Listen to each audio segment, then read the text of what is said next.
तर अमित शहांच्या दौऱ्यावरती रोहित पवारांनी हल्लाबोल चढवलाय, पाहूया। सर्वच ठिकाणी असणार आहे आणि फक्त दादांचंच का नाव तुम्ही घेताय? भाजपला सुद्धा चॅलेंज आहे। भाजपला चॅलेंज असल्यामुळेच मोदी साहेब गेल्या 3 महिन्यामध्ये 3दा का 4दा येऊन गेलेले आहेत। अमित शहा काल आहेत, आज आहेत, उद्या आहेत। आता मग ह्याच्यावरूनच समजून घ्या की महाराष्ट्राची परिस्थिती बीजेपीला वाटते तेवढी सोपी नाही, म्हणून एवढं लक्ष देऊन आहेत। आणि त्याच्याचबरोबर कालच्या बैठकीला असंही आम्हाला कळतं की फक्त भाजपच्याच नेत्यांना बोलवलं गेलं होतं, कुठल्याही मित्रपक्षाला बोलवलं गेलं नव्हतं।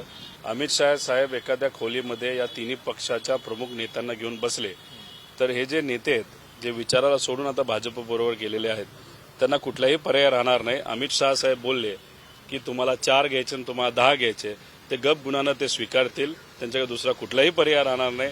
हे सामान्य लोकांना सुद्धा माहिती आहे। का उगाच आज वातावरण ते करतायत हे मला माहित नाही, कारण का अमित शहा साहेबांचं का ऐकावं लागतं हे सुद्धा जनतेला माहिती आहे।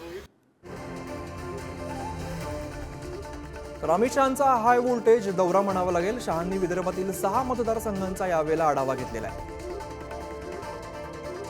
अमित शहांचा महत्त्वपूर्ण दौरा खरं तर म्हणावा लागेल। यामध्ये विदर्भातील 6 मतदारसंघांचा त्यांनी आढावा घेतला। यामध्ये अकोला, बुलढाणा, वाशिम, यवतमाळ, अमरावती, वर्धा आणि चंद्रपूर या संदर्भात चर्चा झालेली आहे। आणि या चर्चेदरम्यान फडणवीस, बावनकुळे आणि इतर नेते सुद्धा यावेळेला उपस्थित होते।